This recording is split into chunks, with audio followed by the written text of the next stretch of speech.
여보, 나 진짜 올해는 차 좀 바꿔줘. 우리 회사 김대리도 이번에 바꿨단 말이야. 나만 똥차야, 나만. 창피해 죽겠어, 진짜.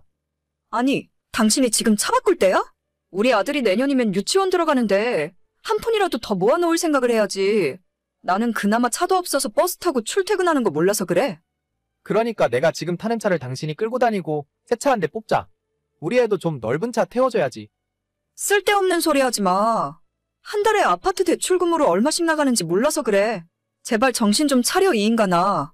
그거 폐차할 때까지 타. 갑자기 왜 또 차 타령을 그렇게 하고 그래? 아니, 이번에 내 친구들이 자기 가족들이랑 캠핑을 갔더라고. SUV에 텐트도 싣고 갔다 왔다는데 너무 부러운 거 있지? 나도 우리 아들이랑 캠핑 좀 가고 싶어. 집에서도 안 놀아주면서 무슨 캠핑을 가겠다고 난리야. 주말에 청소나 좀 하고 말 나온 김에 아들 데리고 공원이라도 갔다 와. 당신은 게을러서 캠핑 같은 거 못해. 한 번 나갔다 오면 그거 다 씻고 청소하고 정리해야 하는데 당신이 할 수 있어? 당연하지. 나도 한다면 하는 사람이야. 이번에 차만 큰 걸로 바꿔주면 내가 집안일도 아주 열심히 할게. 지금 타는 차 5년 할부도 작년에 겨우 끝났잖아. 멀쩡한 차를 왜 5년마다 바꾸려고 해?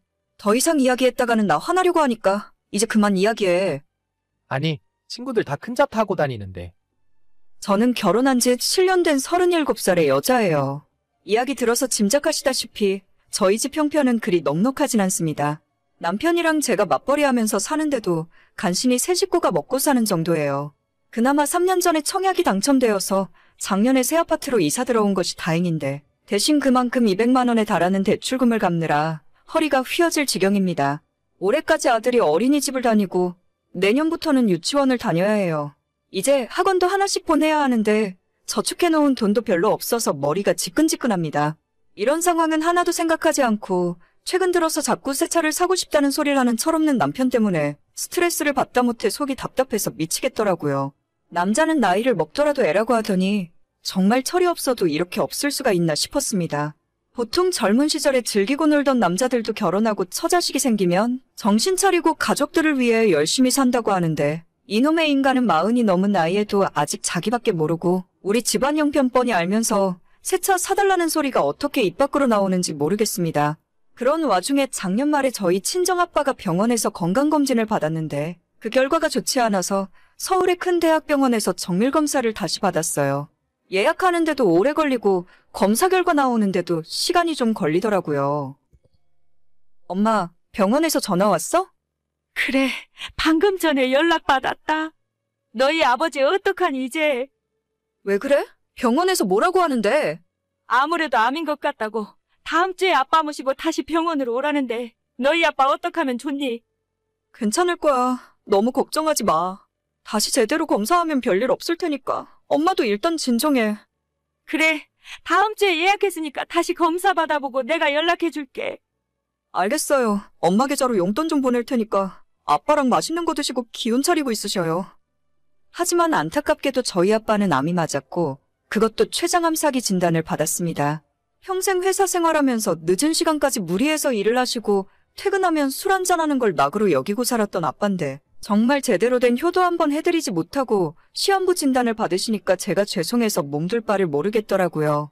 재작년에 퇴직하시고 이제는 엄마랑 여행 다니면서 편하게 살겠다고 하시더니 얼마 전까지 전염병 때문에 집 밖으로 잘 돌아다니시지도 못하고 갇혀 계시다가 암 진단을 받았습니다.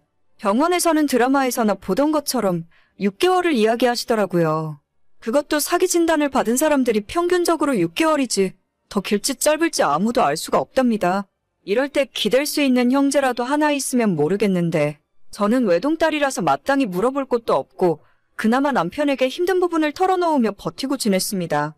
우리 친정집은 부모님 두 분이 사이가 좋으시고 항상 갈 때마다 웃음소리가 끊이질 않았었는데 아빠가 아프면서 한순간에 집안 분위기가 얼어붙었죠.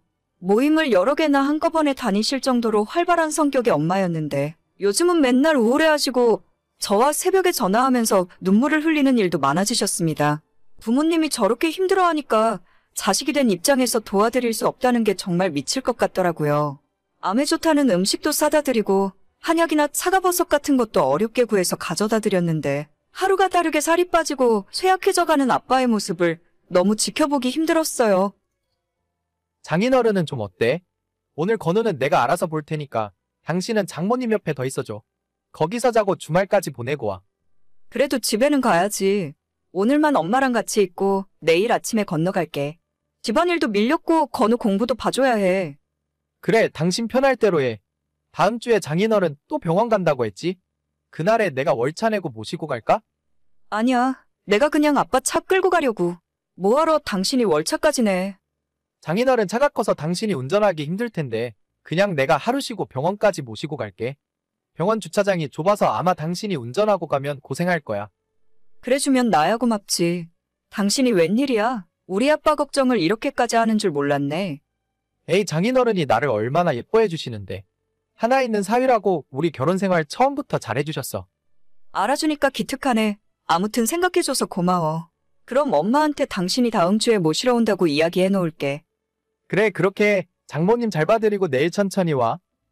평소엔 남편이 저희 부모님에게 큰 관심이 없는 줄 알았는데 아빠가 갑자기 아프고 나니까 남편이 정말 신경도 많이 써주고 다정하게 굴더라고요.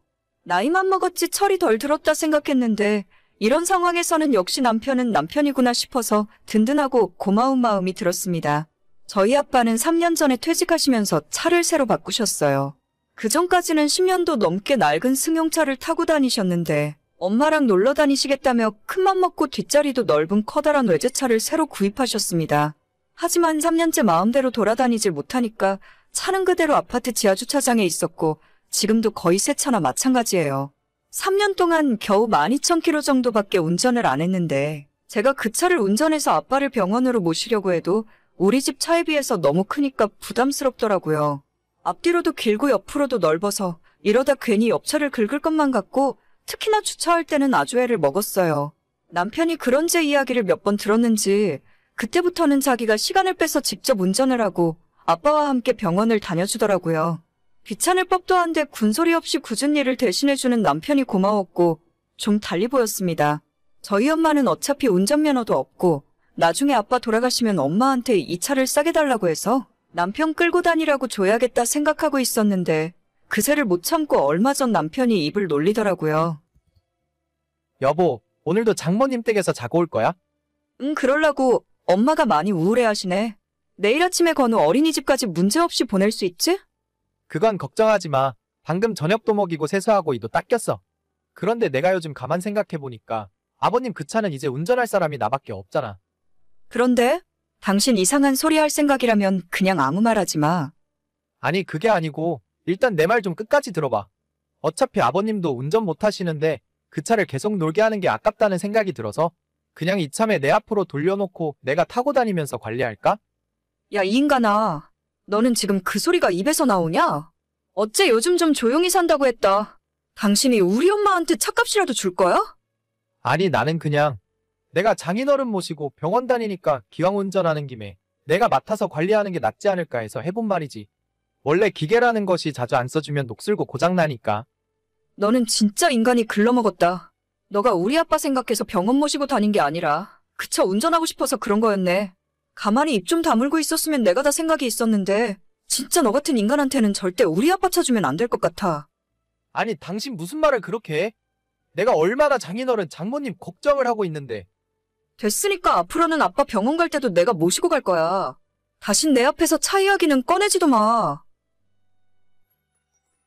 아빠는 어차피 건강이 안 좋으셔서 앞으로 운전도 못 하실 것 같고 남편이 입 다물고 가만히 있었으면 제가 엄마한테 이야기해서 그 차를 남편 끌고 다니게 했을 거예요. 그 핑계로 종종 엄마 모시고 드라이브도 가고 여행도 같이 가고 할 생각이었는데 그 몇 달을 못 참고 함부로 입을 놀리는 남편 때문에 줄 생각이 싹 사라져 버렸습니다. 남편은 아직도 포기를 못했는지 지금도 종종 장인어른은 어떠시냐, 자기가 한 번 모시고 병원에 가야겠다는 소리를 하곤 하는데 저는 남편에게 당신이 신경 쓸 바가 아니라고 했습니다. 나중에 아버지 돌아가시고 나면 그 차는 중고차로 팔아서 엄마한테 돈을 드려야겠어요.